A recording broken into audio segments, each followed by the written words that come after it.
Hello, আসসালামু আলাইকুম। আজকে নিয়ে আসছি ব্রয়লার মুরগি আলু দিয়ে আর টমেটো পেস্ট দিয়ে রান্না করব।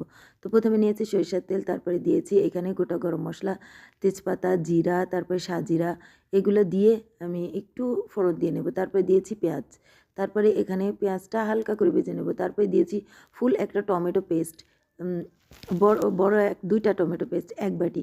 তারপরে এখানে নিয়েছি আমি আম আদা, রসুন বাটা আর একটু পেঁয়াজ বাটা। তো এখানে ২ টেবিল চামচ আ হবে। তো তারপরে দিয়েছি এখানে হলুদ, মরিচ, জিরা গুঁড়া, ধনে গুঁড়া আর লবণ দিয়ে দিয়েছি। ওটা স্কিপ হয়ে গিয়েছে।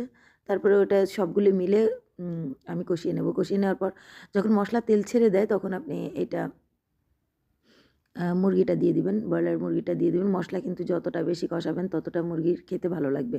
তারপরে এম এটা ভালোভাবে নেড়ে নিবেন যাতে মশলা মুরগির ভিতরে একদম ঢুকে যায়। আমি ভালোভাবে এটাকে আ মুরগিটা ভালোভাবে নেড়ে নিয়েছি আর ভালোভাবে কষিয়ে নিবেন। কষিয়ে নেওয়ার পরে এই যে দেখেন মুরগি থেকে একটু পানি বের হয়েছে। এটাও আপনি কষিয়ে একটু কমিয়ে নিবেন। তাতে মুরগিটার গন্ধটা ওটা থাকবে না। আর ব্রয়লার মুরগির একটা টিপস হলো আপনি উম লবণ দিয়ে লেবু দিয়ে কিছুক্ষণ ভিজিয়ে রাখবেন যখন ধুবেন। তারপরে দেখবেন যে একটা নোংরা ভাব বের হয়ে গেছে। তারপরে ওই ব্রয়লার মুরগিটা খেতে ভালো লাগে।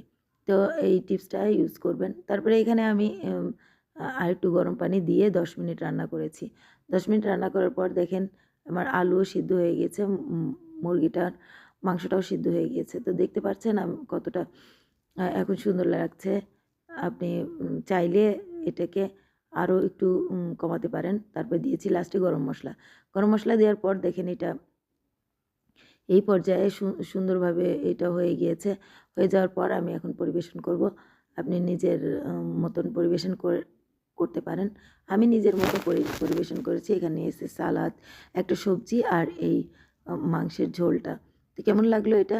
উম লাইক দিবেন, শেয়ার দিবেন, পাশে থাকবেন। আল্লাহ হাফিজ।